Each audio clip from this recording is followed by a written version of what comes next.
پتھروں کی بارش ہوگی اور زمین 3 جگہ دھس جائے گی. اب یہ نشانیاں ایسی ہوں گی, ایسی نشانیاں ہوں گی جیسے موتی کی لڑی کو کاٹ دیا جائے تو یہ کے بعد دیگرے ایک ساتھ سب کے سب موتی اس کے گر جاتے ہیں. اسی طریقے سے یہ انسانوں پر آخر میں عذاب آئے.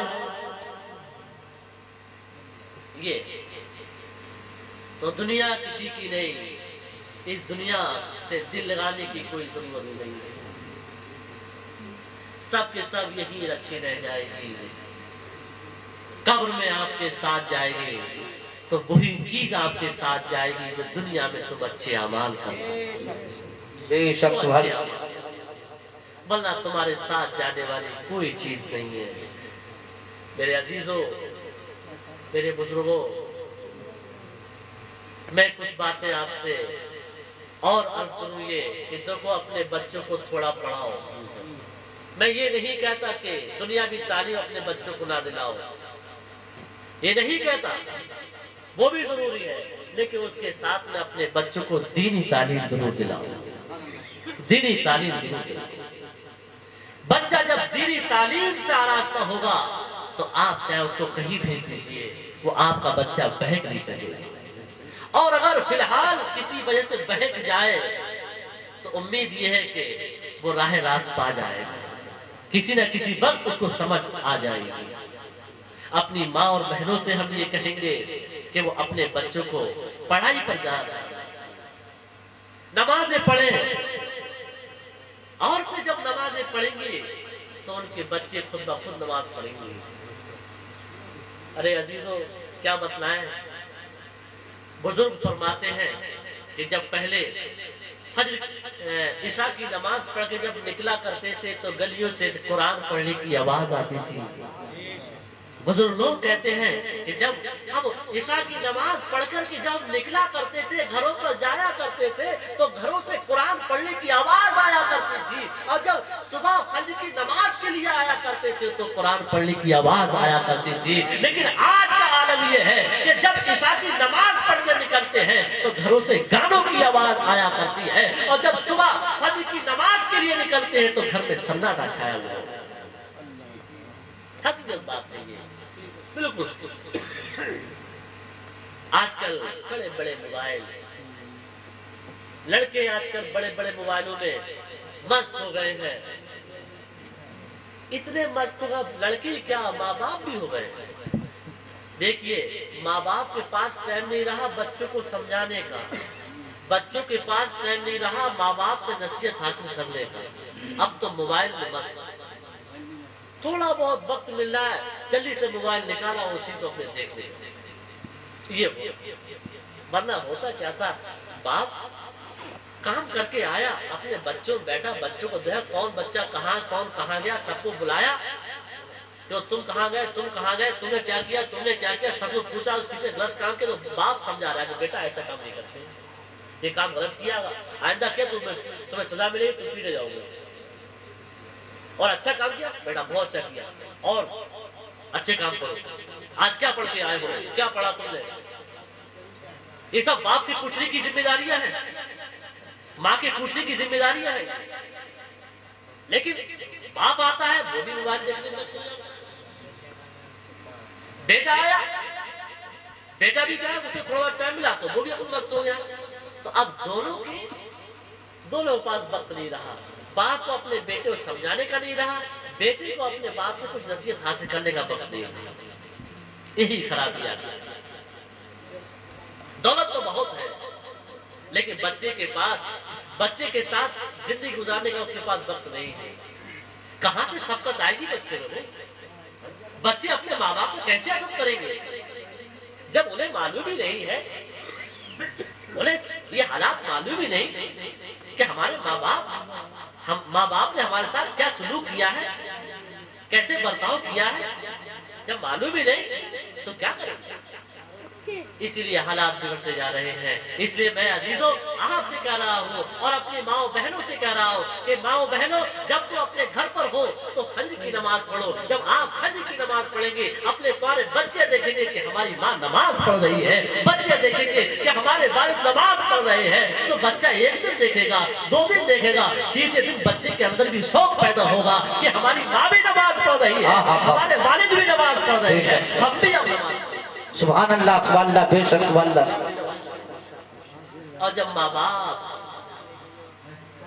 نماز کو چھوڑے ہوئے ہیں تو بیٹے سے بھی نہیں کہہ پاتے, کیونکہ نماز کہ کہنے کے لیے ضروری ہے کہ پہلے خود بھی کیا پڑھتے ہو, نماز پڑھتے ہو. اور میرے عزیزوں, جس شخص نے نماز کی پابندی کر لی تو دنیا کی ساری برائیوں سے وہ بچ گیا. اگر نماز انسان 5 وقت کی نماز پڑھ لے گا تو دنیا کی ساری برائیوں سے وہ بچ جائے گا. ہم اپنی ماں اور بہنوں سے کہتے ہیں, اے ماں اور بہنوں تم 5 وقت نماز ہی بن جاؤ تو دنیا کی ساری برائیوں سے بچ جاؤ گی, تمہارے بچے بھی اچھے ہو جائیں گے, تمہارا معاشرہ بھی اچھا ہو جائے گا. السلام علیکم.